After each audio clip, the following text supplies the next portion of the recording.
ఆ లింగాలన్నీ ఎక్కడెక్కడో ఎవరెవరో పెట్టిన లింగాలు అవి. ఈశ్వరుడు వాటికి అనుమతి ఇచ్చాడు. కానీ స్వయంగా కాశీలో ఆయన మాత్రమే ఆయన ఆత్మను తీసి ఒక లింగంగా పెట్టాడు.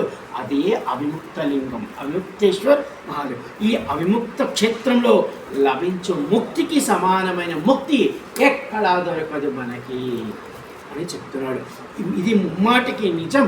మనం ఇలాంటి కాశీని, ఇలాంటి అవిముక్త క్షేత్రాన్ని వదిలిపెట్టి వెళ్తున్నాం లోపముద్ర అంటున్నాడు.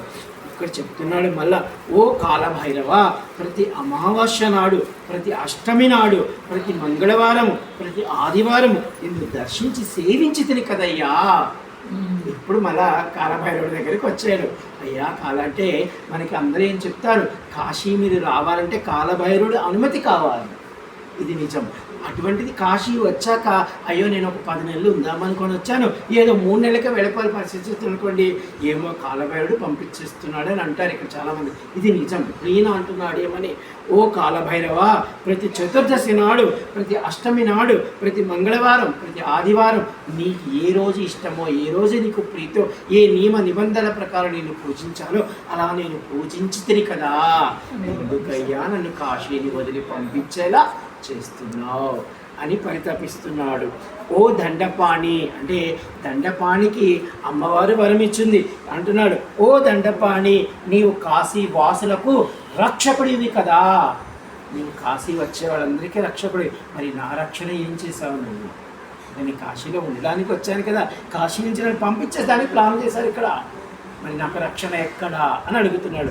రక్షకుడివి కదా, కాశీ వాసులకు అన్నదాతవి కదా, వాసులకు ప్రాణదాతవు కదా, మోక్షదాతవు కదా, మరి ఇప్పుడు నేను కాశీ వదిలిపోతున్నానే, నువ్వెక్కడున్నావు?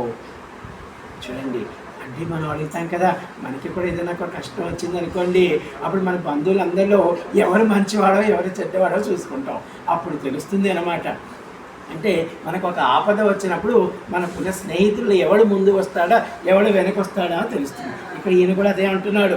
ఓ దండపాణి, నీవు కాశీ వాసులకు రక్షకుడవి, మరి ఇప్పుడు నా రక్షణ ఎక్కడ? నేను కాశీ వదిలి వెళ్ళిపోతున్నాను, వెళ్ళే పరిస్థితి ఏర్పడింది అని అడుగుతున్నాడు. కాశీ వాసులకు అన్నదాతం అంటే కాశీలో ఉండి తినడానికి సహాయం చేసేవాడు, నాకు తిండి లేక పంపించేస్తున్నావే.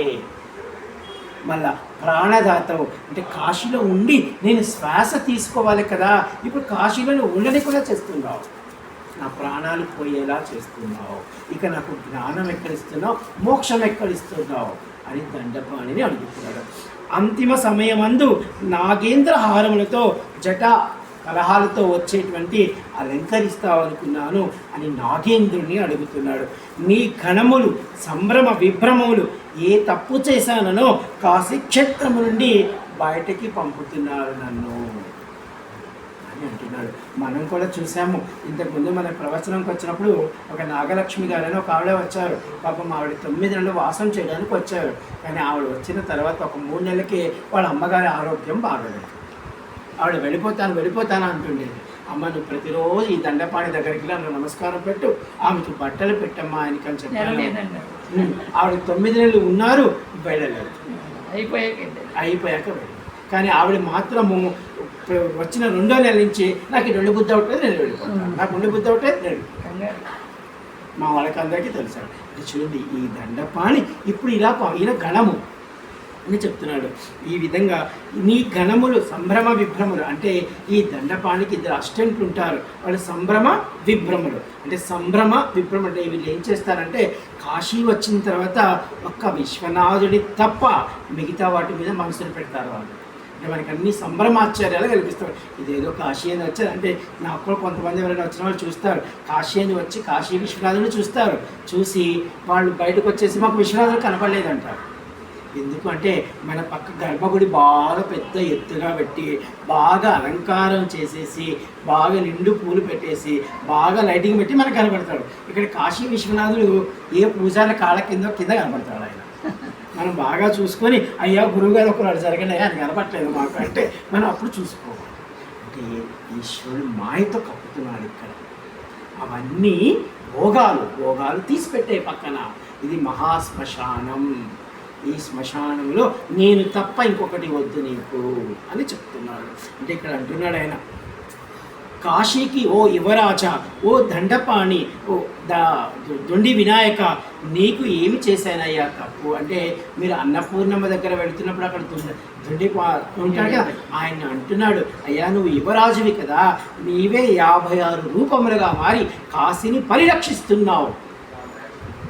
7 ఆభరణలుగా కాశీని పెట్టి పరిరక్షిస్తున్నావే, మరి అటువంటి వాడివి నన్ను ఈరోజు పంపించేస్తున్నావు కాశీ నుంచి అని ఆ 56 గణపతులు ఒక్కొక్క గణపతి పేరు చెప్పుకొని ఒక్కొక్క ఏడుపు ఏడ్చుకుంటూ ఉన్నాడు ఈ యొక్క అగస్త్యముని. ఆయన బాధ అంట ఆ లోపాముద్రాదేవి పాప ఆవిడ వర్ణించలేకుంది. ఎందుకంటే భర్త చంటి బిడ్డలాగా అలా ఏడుస్తుంటే ఆవిడ భార్య కదా, ఓ ఈయనే మహాజ్ఞాని ఈయన ఇంత అంటే ఆవిడ అర్థం అనుకుంటుంది, ఓ కాశీ అంత గొప్పదా అని ఆవిడ అనుకుంటుంది. కాశీలో అంటున్నాడు, ఓ కాశీ దేవతలారా అని కాశీలో ఉన్నటువంటి నవదుర్గలను, నవగౌరీలను, అలాగే అమ్మ పరమపదమైనటువంటి నేను ఏనాడు పరస్త్రీని కానీ పరుల యొక్క ద్రవమును కానీ లేకపోతే ఎటువంటి చెడ్డ పని నేను చేయలేదు కదమ్మా, నన్ను ఎందుకు పంపిస్తున్నారు అంటే అమ్మల దగ్గరికి వచ్చాడు. అమ్మ ఈ రోజైనా నేను ఎవరైనా చెడ్డ చూపు చూశానా, లేకపోతే నేను ఏదైనా తప్పు చేశానా, లేదా ఏదైనా 10 రూపాయలు మా ఆవిడ కోసం కావాలని ఏమైనా అడిగానా అని అమ్మల్లో ఉన్నటువంటి కాశీలో ఉన్నటువంటి స్త్రీమూర్తి రూపంలో ఉన్నటువంటి నవదుర్గలను, నవగౌరీలను అడుగుతున్నాడు.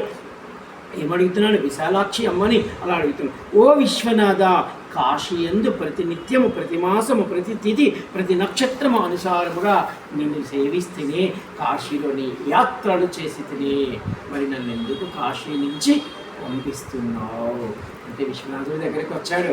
విశ్వనాథ, ప్రతిరోజు చేశాను నేను నీకు సేవ, ఎందుకు నన్ను పంపిస్తున్నాను?